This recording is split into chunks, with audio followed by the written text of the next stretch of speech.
ಅವರಿಗೆ ಎಷ್ಟು ಪ್ರಾಮಾಣಿಕತೆ ಇದೆ ಅಂತ ಸ್ವಾಮಿ ಅಲ್ಲಿ ತಮ್ಮ ರಘುನಾಥ ವಿಜಯದಲ್ಲಿ ಅವರು ಸ್ತೋತ್ರ ಮಾಡ್ತಾ ಮೊದಲು ವ್ಯಾಸತೀರ್ಥರು ಆಮೇಲೆ ವಾದಿರಾಜರು. ಇವತ್ತು ನಮ್ಮಲ್ಲಿ ಇದಕ್ಕೆ ವ್ಯತ್ಯಾಸ ಇದೆ.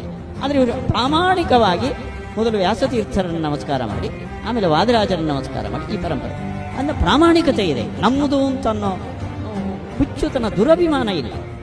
ಇದ್ದಿದ್ದನ್ನು ಹೇಳುವ ಒಂದು ಇತಿಹಾಸವನ್ನು ಯಥಾವತ್ತಾಗಿ ಕೊಡಬೇಕು ಅನ್ನೋ ಒಂದು ಕಾಳಜಿ ಅದನ್ನು ತುಂಬಿಕೊಂಡು ಹೊಸ ಅಂಶಗಳನ್ನು ಅವರು ಕೊಟ್ಟಿದ್ದಾರೆ. ನಾನೊಂದು 300 ಮ್ಯಾನುಸ್ಕ್ರಿಪ್ಟ್ ನೋಡಿದ್ದೇನೆ.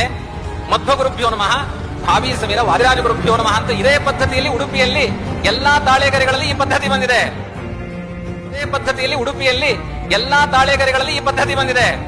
ಇದಕ್ಕೆ ವಿಪರೀತವಾಗಿ ನಡೆಯುವ ಪದ್ಧತಿ ಇದಾಗಿಲ್ಲ. ಆದ್ರಿಂದ ಇದೊಂದು ಪ್ರಾಚೀನವಾದ ಪ್ರಾಮಾಣಿಕವಾದ ಸಂಪ್ರದಾಯ. ಒಂದೇ ಬಾರಿ ಸಮಾಜದಲ್ಲಿ ಇಲ್ಲ ವ್ಯಾಸರಾಜರ ಸ್ತೋತ್ರ ಆದ ಮೇಲೆ ವಾದಿರಾಜರ ಸ್ತೋತ್ರ ಹೇಳಬೇಕು ಅಷ್ಟೇ ಹೇಳಿದ್ರು ಏನು ತೊಂದರೆ ಇಲ್ಲ ನಮಗೆ. ವಾದಿರಾಜ ಮಠದ ಮಧ್ವಗುರುಗಳ ಸ್ತೋತ್ರ ಆದ್ಮೇಲೆ ವಾದಿರಾಜರ ಸ್ತೋತ್ರ ಹೇಳ್ತಾರೆ ಅನ್ನೋದು ದುರಭಿಮಾನ ಅನ್ನುವ ಭಾವಗಳೇನಿದೆ ಇದರಲ್ಲಿ ನಮಗೆ ಕ್ಷಮೆ ಇಲ್ಲ, ಇದರಲ್ಲಿ ನಮಗೆ ಸಹನೆ ಇಲ್ಲ. ಇದರಲ್ಲಿ ನಮಗೆ ಕ್ಷಮೆ ಇಲ್ಲ, ಇದರಲ್ಲಿ ನಮಗೆ ಸಹನೆ ಇಲ್ಲ. ನಾನೊಂದು 300 ಮ್ಯಾನುಸ್ಕ್ರಿಪ್ಟ್